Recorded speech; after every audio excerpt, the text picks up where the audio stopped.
여러분은 부모로서 자식에게 어디까지 베풀 수 있다고 생각하시나요? 자식을 위해서라면 하늘의 별도 따다 줄 수 있다 생각하시나요? 아니면 이제까지 충분히 주었으니 노후를 위해 자신을 더 돌봐야 한다고 생각하시나요? 이 두 가지 말고도 다양한 생각들이 많이 있을 겁니다. 그런데 이 부모 마음이란 게 아무리 냉정하려고 해도 자식을 떠올리면 예전에 못해줬던 것들만 떠오르게 됩니다.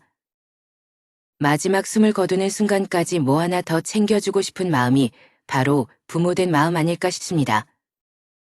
그래서 많은 부모님들이 자녀들의 교육비, 결혼 자금, 심지어 사업 자금까지 탈탈 털어 모두 내어주는 경우가 많습니다. 거기에 손자, 손녀까지 돌봐주고 계시죠. 이렇게 한 평생 버는 족족 자식들에게 다 퍼주고 정작 자신의 노후를 준비하지 못한 분들도 많으실 겁니다. 자식 덕 보려고 키운 것은 아니지만 나이가 들수록 이런 상황이 참 허무하고 외롭게 느껴집니다. 가진 것을 다 내주며 자식을 키웠지만 정작 자식들은 자신의 삶에 바빠 부모를 잘 돌보지 않는 경우가 많습니다. 재산이 있을 때는 자식들이 잘하지만 가진 것이 없으면 짐짝 취급을 하며 냉랭하게 구는 자식들 때문에 상처받는 부모님들도 적지 않습니다. 부모 자식 사이는 천년이라고 하죠. 이런 하늘이 내려준 인연을 저버린 채 늙은 부모를 방치했다는 소식이 심심치 않게 들려옵니다. 2022년 8월 서울 중구의 한 아파트 복도에서 80대 할머니가 노숙을 하고 있다는 이야기가 전해졌습니다. 이는 사회적으로 큰 공분을 일으켰던 이른바 현대판 고려장 사건으로 기억됩니다. 이 80대 할머니는 아파트 복도의 시멘트 바닥에서 이불도 없이 잠을 자고 밥조차 제대로 먹지 못하고 있었습니다. 갈 곳이 없어 경로당에서 며칠씩 숙식을 해결하기도 했다고 합니다. 더욱 놀라운 건 할머니가 쓰레기를 버리러 잠시 빈손으로 나왔다가 비밀번호를 몰라 집에 못 들어가고 있던 게 벌써 한 달이 넘었다는 겁니다. 심지어 비밀번호가 바뀌었다는 이 집은 할머니가 막내딸에게 사준 집이었습니다. 할머니는 이곳에서 2년간 딸과 함께 생활했지만 어느 날 막내딸이 집을 나가라고 통보한 뒤 비밀번호를 바꿔버린 것이었습니다. 할머니는 눈물을 훔치며 이렇게 하소연했습니다. 딸이 같이 와서 살자 해놓고 이렇게 비밀번호 바꾸고 문을 잠그고 날 내쫓아요. 딸은 이사 갔고 이 집에는 내 집만 들어있습니다. 딸에게 아파트를 구매한 현재의 집주인은 이렇게 말했습니다. 옛날에 노인 내버리고 간 거랑 다를 게 뭐예요. 이게 현대판 고려장이죠. 제작진이 집주인의 도움을 받아 딸에게 어렵게 전화를 걸었지만 이런 황당한 답변만 돌아왔습니다. 그게 다 엄마 때문에 벌어진 일이에요. 그래서 인연을 끄는 거라고요. 정말 보통 분 아니시고요. 그런데도 낳아준 부모라고 그냥 법대로 하세요. 법대로 나는 2년 동안 그만큼 했으면 할 만큼 다 했어요. 할머니는 과거 남편과 동대문에서 유명 신발 업체를 운영했다고 합니다. 사업 성공으로 큰 돈을 번 할머니는 아들과 큰딸에게 수십억짜리 건물 한 채, 막내딸에게 월세 600만 원을 받을 수 있는 고시텔을 물려줬습니다. 하지만 아들과 막내딸이 재산 문제로 다퉜고 고시텔 소유권이 아들에게 넘어가면서 갈등이 생겨난 겁니다. 할머니는 이렇게 이야기하며 한 번 더 울분을 토했습니다. 재산 다 주고 나니까 이젠 나 몰라라 하는 거야. 막내딸이 오빠는 부자인데 왜 오빠한테만 자꾸 주냐고. 그런 거 없어도 먹고 사는데 줬다고. 그래서 그때부터 문제가 생겼어. 2년 동안 딸이고 아들이고 내게 돈 한 푼 준 적이 없어. 어떻게 그럴 수가 있나. 아무것도 안 줬어. 부모한테 그러면 안 되는데 말이야. 할머니를 직접 만나 사연을 들은 변호사는 불효 소송이 늘어나고 있는데 이렇게까지 충격적이고 심한 건 처음 본다며 고개를 저었습니다. 요즘에는 많은 사람들이 자식 덕 보려고 키우지 말라라고 말합니다. 말년에 편할 줄 알았는데 혼자 독수공방하며 키운 자식들이 대학 졸업 후 결혼하더니 엄마 알기를 마당에 똥개 취급한다며 서러움을 우는 분들도 있습니다. 고령화 시대 이제는 부모를 버려야 한다. 부모를 버려야 자식이 산다라는 자극적인 문구가 등장하고 있습니다. 언론에서는 너나 할 것 없이 앞다투어 이러한 안타까운 현실을 고발하고 있습니다. 2023년 노인 학대 신고 건수는 무려 2만 건에 달했다고 합니다. 2022년 1만 6천 건에서 무려 10이 넘게 증가한 수치입니다. 그런데 대부분의 노인 학대가 가정에서 일어나고 있다는 것을 알고 계신가요? 전체 학대 신고 중 86.5로 10건 중 9건이 가정 내에서 일어나고 있었습니다. 평생 애지중지 키워놓은 자식에게 학대를 당한 노인들의 가슴엔 서슬퍼런 비명이 남습니다. 또한 우리나라가 초고령화 사회로 진입이 당장 내년 2025년으로 임박해진 만큼 자식에게 버림받는 부모의 사연은 이제 더 이상 가볍게 봐서는 안 될 문제입니다. 그리고 자신을 돌볼 틈도 없이 노후를 향해 열심히 달려온 우리 세대 앞에 느닷없이 등장하는 복병들이 있습니다. 독립하지 못하는 성인 자녀, 갑자기 닥쳐오는 부모의 간병, 황혼 이혼 리스크가 그것들로 모두 사랑하는 가족과 관련됩니다.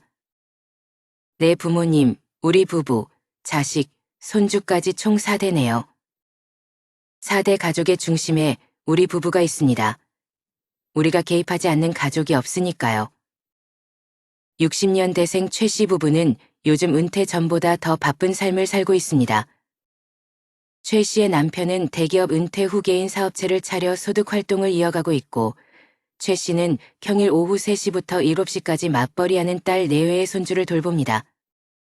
그리고 한 달에 최소 한두 번은 80대 노모가 계신 요양원에도 들릅니다.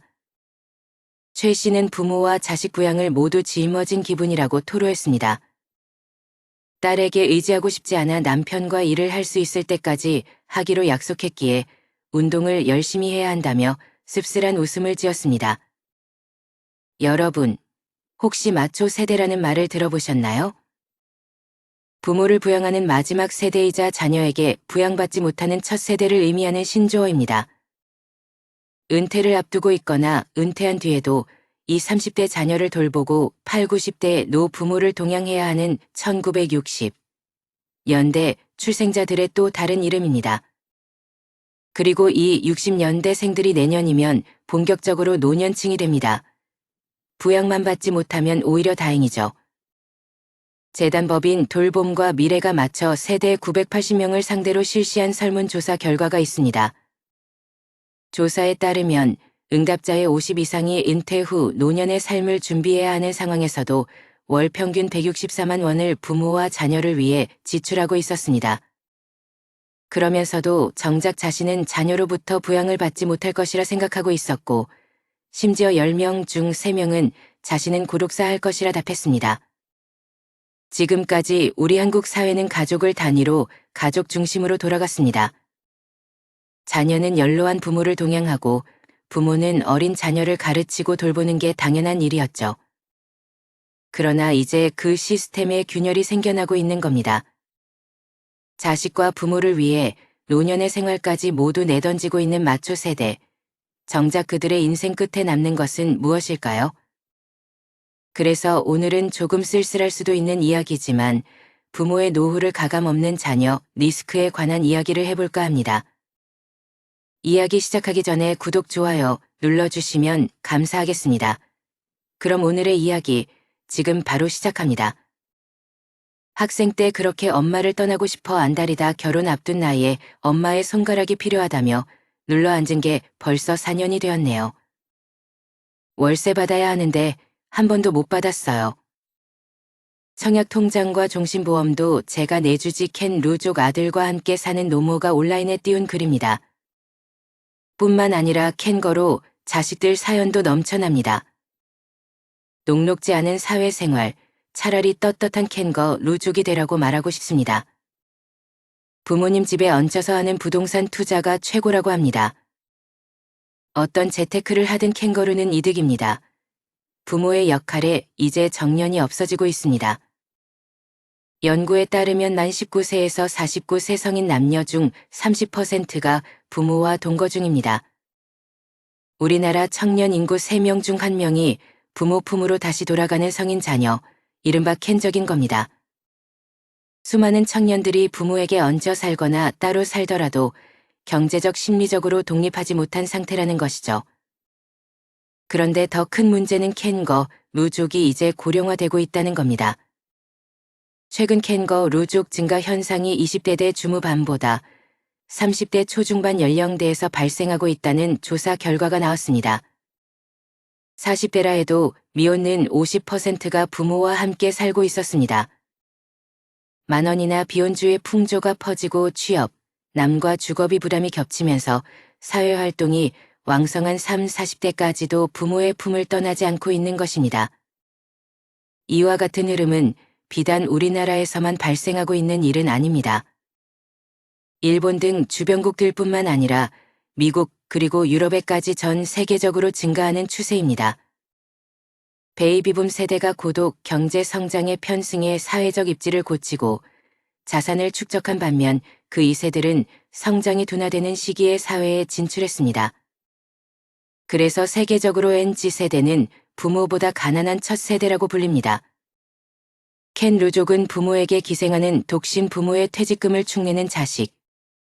결혼하고 일단 독립했다가 주거비와 육아의 어려움 때문에 부모 집으로 들어오는 자녀를 모두 포함합니다. 저출산과 고령화로 인한 인구구조 변화에서 한국은 일본을 약 15-20년 시차를 두고 따라가고 있습니다. 20년 전 일본에서 일어난 일이 오늘날 한국에서 나타날 가능성이 크다는 분석이 있습니다. 요즘 일본에서는 켄 루족의 극단적 형태인 은둔형 외톨이의 고령화가 심각한 사회 문제가 되고 있습니다.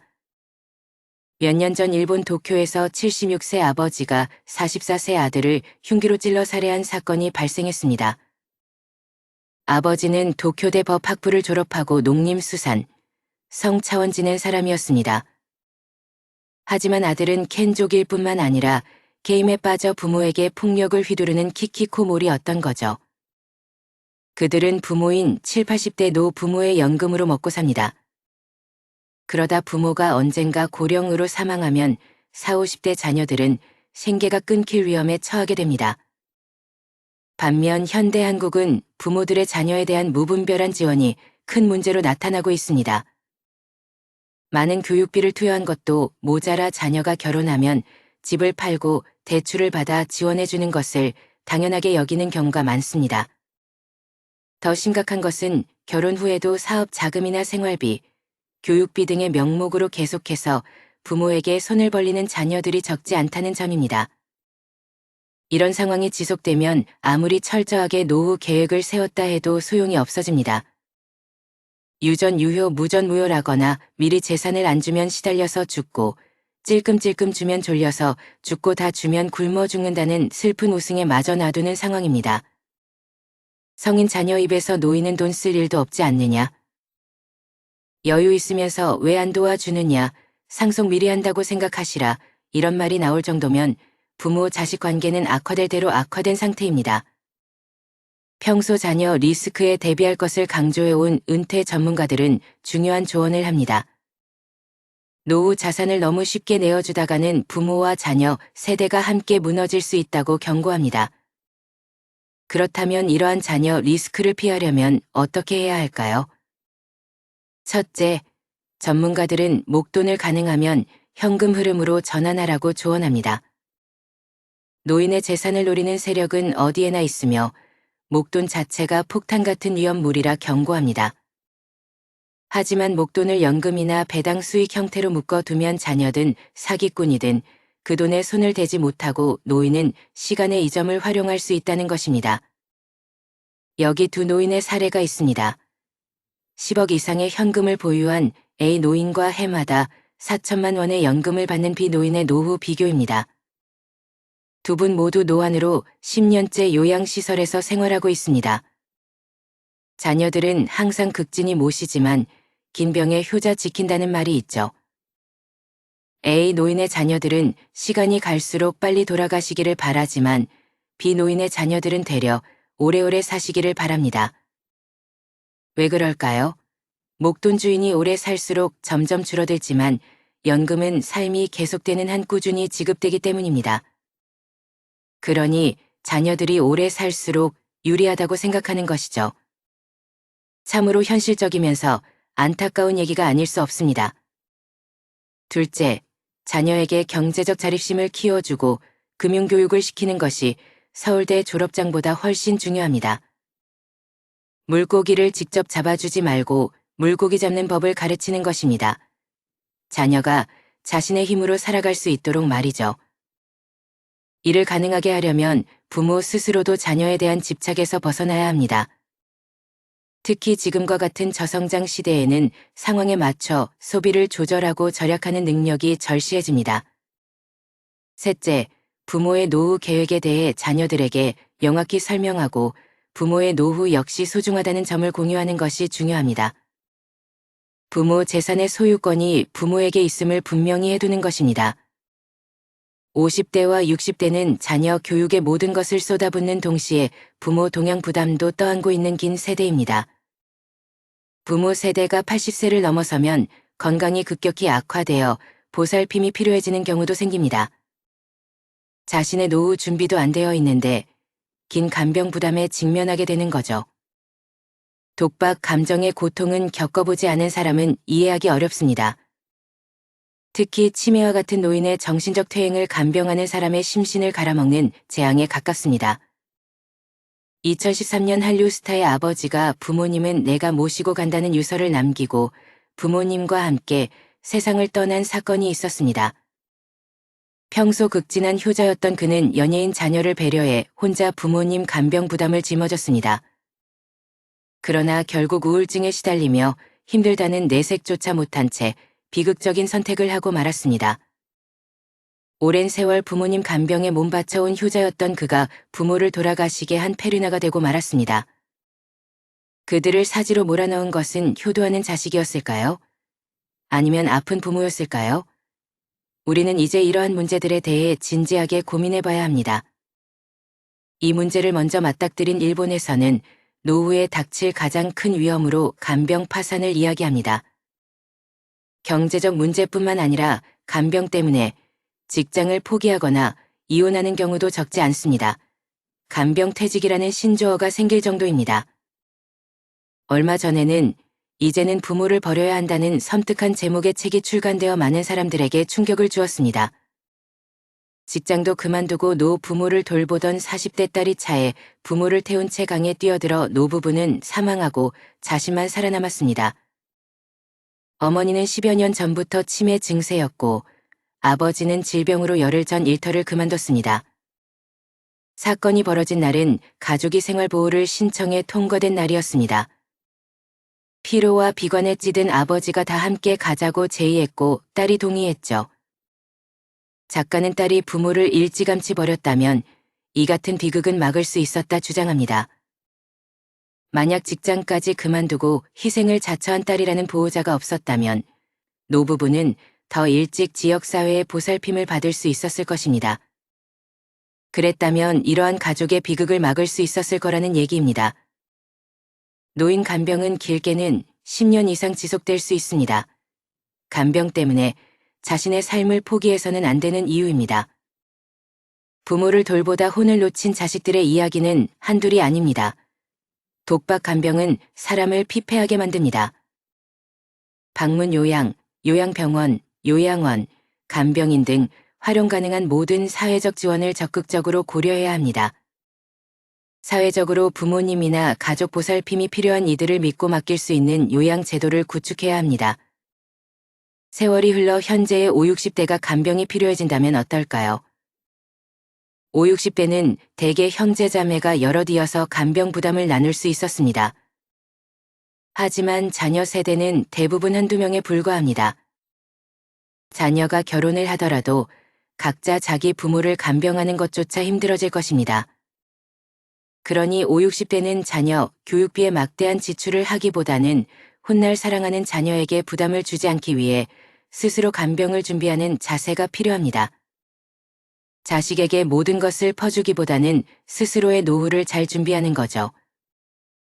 한국인의 자식 사랑은 전 세계 어디에 내놓아도 부족함이 없습니다. 대부분이 자식에게 일단 가진 모든 것을 쏟아붓습니다. 그러나 자녀를 위해 지나치게 희생하는 것은 제대로 된 노후 준비에 가장 큰 걸림돌이 될 것은 자명합니다. 자식에게 남겨줄 유산이 없어서 걱정이신가요? 그런 걱정은 내려놓으세요. 자녀를 잘 키운 것만으로도 부모로서의 역할은 충분합니다. 자녀가 요구한다고 해서 모든 것을 금전적으로 지원하는 것이 최선은 아닙니다. 자식이 섭섭해할까봐 거절하지 못하고 내 주머니 탈탈 털어 자녀에게 넘겨주면 자녀는 독립하지 못하고 또 다시 빈 주머니로 돌아와 되려 부모 탓을 합니다. 자녀에게 헌신하고 희생하는 것이 부모의 당연한 도리라고 생각하셨다면 이제는 자녀를 위해서라도 그 생각을 바꾸셔야 합니다. 내 노후 자금으로 너희를 도울 수 없다. 단호하게 말씀하셔야 합니다. 마지막으로 자식에게 기대지 않고 노후를 잘 보내기 위해 노력해야 할 3가지를 말씀드리겠습니다. 첫째, 육체적 독립입니다. 기본적으로 육체적 독립 없이 정신적 독립은 어렵습니다. 자녀가 부모님의 집을 떠나 자신만의 공간에서 살아야 합니다.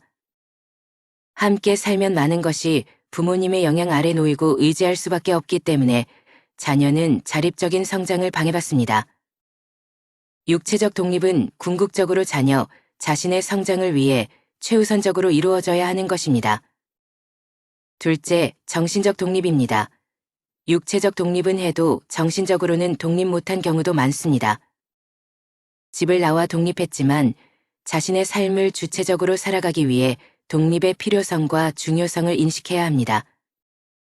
독립의 필요성을 충분히 이해하지 못하면 정신적으로 해내지 못하게 되고 경제적 독립도 힘들어집니다. 셋째, 경제적 독립입니다. 독립 생활에 필요한 경제적 부담을 자녀 스스로 책임지게 해야 합니다. 자녀가 경제적 독립을 이루지 못하면 부모에게 계속 의존할 수밖에 없습니다. 경제적 독립은 무엇보다 자녀가 주체적인 삶을 꾸려 나가게 해주는 중요한 원동력입니다. 이 3가지는 서로 연결되어 있어서 어느 하나도 소홀히 해서는 안 됩니다. 제가 이 독립에 대해 말하는 이유는 자녀의 독립보다는 부모의 독립을 말하기 위해서입니다. 자식을 자기 울타리에 계속 두고 싶어 하는 사람이 의외로 많습니다. 이것은 부모가 자녀로부터 육체적, 정신적 독립을 하지 못한 경우입니다. 부모가 자녀에게 의존하지 않고 독립적으로 살아갈 때 자녀도 성장하고 부모도 행복해질 수 있습니다. 자식은 때가 되면 독립해 나가는 것이 자녀의 성장을 위해서도 좋습니다. 품 안에 안고 있는다고 낮을 것은 없습니다. 우린 기꺼이 자녀의 독립을 도와야 합니다. 자녀를 낳아서 애지중지 키우느라 고생한 것은 부모로서 당연한 역할입니다. 또 자녀의 비싼 교육비를 내어주고 시집장가를 가는데 얼마를 보태주든 부모가 자녀를 도와주는 것은 자유입니다. 자녀의 삶에 과도하게 개입하지 않고 자신의 삶을 즐기며 자녀의 결정을 존중하고 자녀가 스스로 삶을 살아갈 수 있도록 밀어주는 것이 필요합니다. 자녀가 진정한 독립만 한다면 부모로서 더 이상 바랄 것도 고마울 것도 없습니다. 베이비붐 세대의 부모들은 자식으로 클 때는 독립해서 살았고 한창 때는 부모님을 공양하며 살았습니다. 그것이 당연한 일이었죠. 하지만 이제 세상이 변했습니다. 고생하며 살아왔지만 그 덕분에 행복했지만 이제는 자녀들에게 그와 같은 것을 기대할 수 없습니다. 부모들의 정신건강을 위해서라도 그런 기대는 아예 하지 않는 것이 좋습니다. 자녀들이 알아서 부모를 잘 모시고 효도하는 것을 일부러 거절할 필요는 없지만 부모가 그것을 기대하거나 요구해서는 안 됩니다. 그러므로 부모도 자식으로부터 육체적, 정신적, 경제적으로 완전히 독립해야 합니다. 부모로부터 완전히 독립해야 자녀가 진정으로 성장하듯 자녀로부터 완전히 독립해야 부모도 진정으로 행복해질 수 있습니다. 노후는 어느 날 갑자기 찾아오는 것이 아니라 지금까지 살아온 삶의 연장선에 있다는 것을 기억해야 합니다. 그리고 이제는 자식에게 모든 것을 주기보다 스스로의 노후를 준비하는 데 집중해야 합니다. 자식들에게 남겨줄 최고의 유산은 독립적인 삶과 함께한 소중한 추억이니까요. 이상으로 아이들의 품격이었습니다. 황금빛으로 물들어가는 여러분의 행복한 인생 이막을 응원합니다. 오늘 영상이 도움이 되셨다면 구독과 좋아요 부탁드립니다. 끝까지 경청해 주셔서 감사합니다.